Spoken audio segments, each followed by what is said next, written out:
Hey, how's it going everyone? Jason here today bringing some more awesome Final Fantasy VII Remake news. Because not long after the trailer, we have received some more news regarding the game, specifically on the Japanese website and on Twitter from both Yoshinori Kitase and Tetsuya Nomura, so the producer and the director of Final Fantasy VII Remake.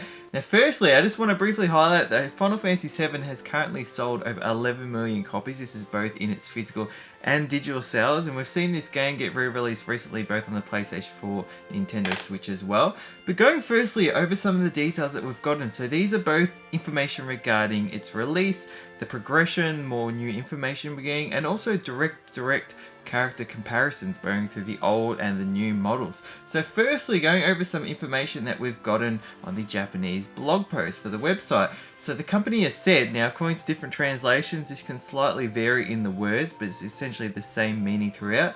So I've said here, for Final Fantasy VII Remake, which will be born on PlayStation 4, there is a lot of content to review in doing a full remake, and the production is underway as multiple parts. So this is confirming that it's still going to be coming out as a staggered release of multiple games. Now, as we previously heard several years ago, these were going to be full installment games, so essentially likely 3 games of about 30 hours each, showing up to 90 hours of content. A lot has changed since that information has gone around though, so it could be something that is now in 2 parts. 4 parts is more unlikely, just given we're probably looking at something that's going to extend to the end of the PlayStation 5 cycle. If we're going into 4 games, especially of this large production style, it will essentially be coming out even beyond the PlayStation 5. So I don't think that's going to be the case. I think there's going to be something that's going to come out 1 volume at the end of the PS4 life cycle, second one maybe a third way through the PlayStation 5 life cycle, and another one at the end, and then maybe also getting some form of complete, like Final Fantasy VII Remake complete or compilation edition, which has all of it on the PlayStation 5, probably over 3 discs, so it's 3 full games. But regardless, it's interesting to see that they're still underway with these plans. Given they're going to be covering the entire game and adding new parts, this is going to be quite big, and I'm more for this now, given we've seen how long it's taken just to get to where we are now. There has been development issues that we've been aware of. We don't know the full extent of them, obviously, but given they're expanding the story too, I'm fine with them separating it into several parts, as long as these parts are actually full-size games and we're at least getting something towards the length of at least a Kingdom Hearts game. I think that will satisfy us a lot, because we may still be waiting a long time between this first release and the next one. And if it's going to be something like a 20-hour game or so, we might feel quite underwhelmed, and that can affect the sales of the future title. So if anything, I'm hoping that at least this first volume is going to be equally as long as all the others, if not the longest volume, so it can at least improve the strength in people feeling like they're going to be investing in something going down the future that is also quite long. Now we've got some more information here regarding what's coming up in terms of news and also the release schedule for this game. So producer Yoshinori Kitase has shared on the PlayStation blog, finally, the long-awaited moment has come. Sorry to keep you all waiting so long.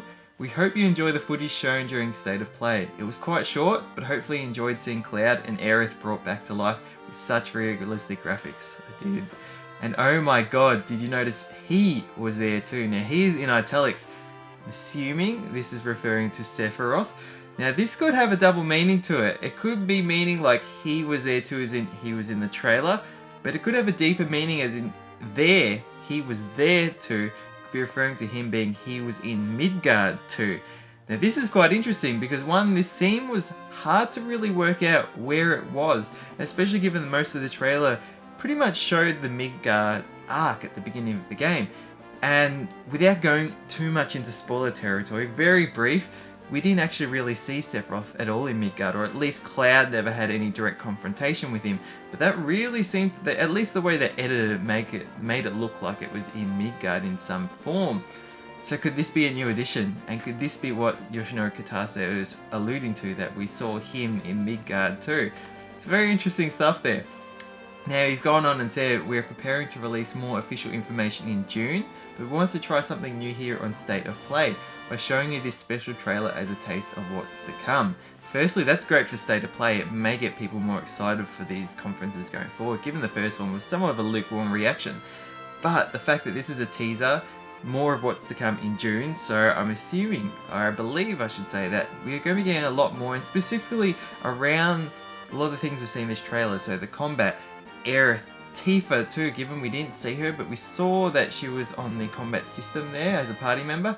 Going over things like the gameplay style, materia too. We saw actually on Cloud's Buster Sword there was some materia in his Buster Sword, so it'll be interesting to learn more about that in the materia system, limit breaks, etc. Even learn more about the voice acting and the design changes that they've made. So he said here, stay tuned for more updates about the Final Fantasy VII Remake in the future.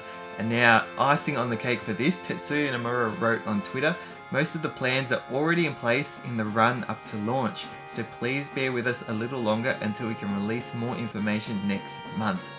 So most of the plans are already in place up until launch. This makes me feel like we're actually on the tail end of this, at least, you know, within 12 months or so of the release. Now, obviously I don't have the ability to say such things with certainty, just on my sort of, you could say, predictions or opinions as possibilities here. But that's really exciting, because if they've got that plan laid out already, then everything hopefully is on track. Everything is now going smoothly and it's progressing accordingly. And that's what we want. We want progression, because it seems there has been stunted or stifled progression along the way with issues with CyberConnect 2 moving in-house, seeing a lot of these design changes already.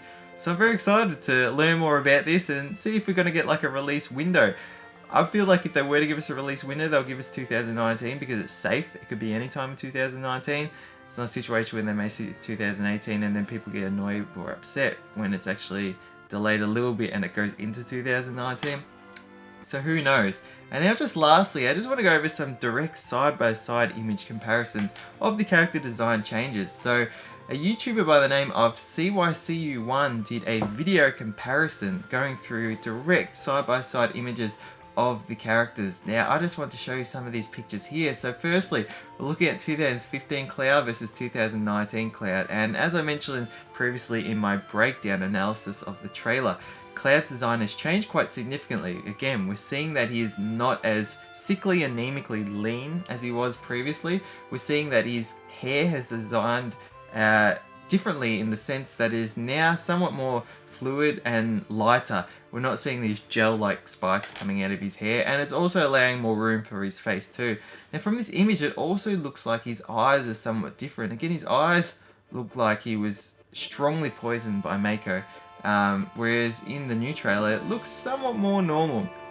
So it's interesting to see there. And now going to Barrett, we can see some design changes even just with the aesthetics of his clothing. Firstly, looking at his skin, the tone and definition is insane. Like, it's almost like looking at Kratos from God of War. You can just see all like the sweat beads and everything on his hair. And they've also redesigned his glasses, at least visually from what we can see in the trailers, that they're somewhat more translucent now, so you can see his eyes a bit too. Going on to Biggs here. Now Biggs doesn't look too significantly different, but we didn't get to see much of him in both trailers.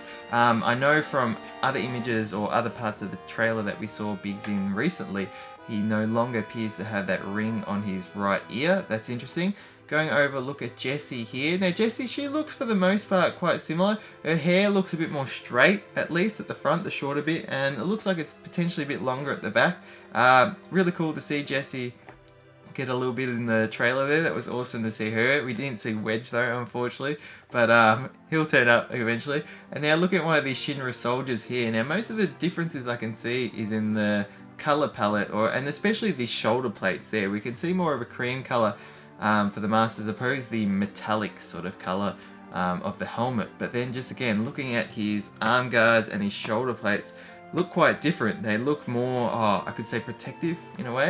So yeah, it's very interesting to see these changes. And then the last, and maybe one of the additional significant changes that may not be as noticeable, and I can't confirm this is for certain, which is why I'm leaving this to last, is looking at the color design of Cloud's suit, or clothing I should say.